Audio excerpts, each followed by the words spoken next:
Bismillahirrahmanirrahim. Elhamdülillahi Rabbil alamin.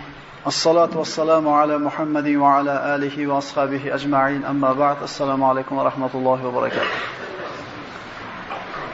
Nabiy sallallohu alayhi vasallamning oxir zamonga yaqin bo'lgan vaqtda sodir bo'ladigan ba'zi bir alomatlar haqidagi darsimizda davom etamiz. Mana darsga kirishlikdan burun bitta narsani bir e'tiborlarga qaratmoqchiman. Estirda 100 so'mligi bilan 50 so'mligi almashgan bir davr bo'ldi. Yosh kattaroqlarimiz biladi.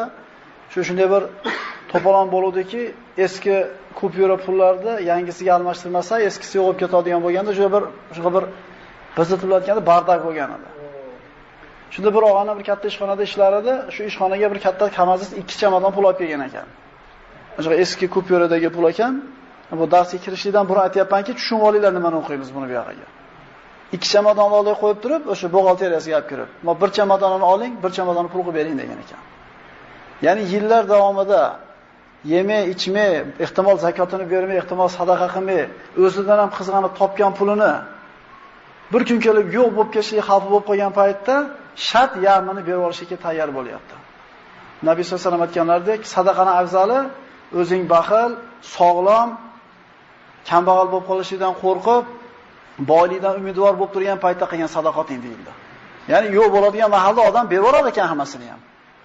Agar shunday bir endi shu odamga birov aytgan bo'lsa-ki, shu shopirga keyingi oy pul almashadi degan gap bor, ishonchli bir joydan eshitdik desa, "Ha" dedi-da, kuyib qoldi puliga. Endi keyingi safar o'sha odamning gapiga nima qiladi? Xulosa soladi, hech gap yo'qmi deydi. Keyingi safar aytdi, keyingi gapi ham to'g'ri chiqdi. Keyingi gapi ham to'g'ri chiqdi. Bora-bora shu odamni maslahatsiz hech qanday ish qilmay qo'yasiz, shunday emasmi?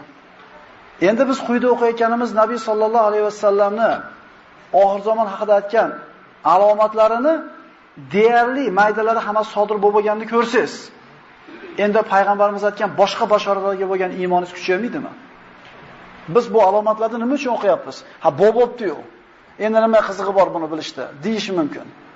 Biz nima uchun o'qiyapmiz? O'qib o'rganaylik va Rasululloh sollallohu alayhi vasallamni aytgan boshqa bashoratlar ham bo'lishligiga qalbimizda zarracha shubha qolmaydi.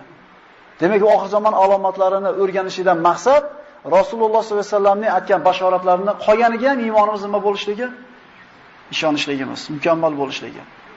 O'zi usiz ham iymon keltiraveramiz, lekin avvalgi darslarda aytib o'tdik, Ibrohim alayhisalomdek zot, inna Ibrohima kana ummatan dedi Alloh. Ibrohim bitta o'zi ummat bo'lgan.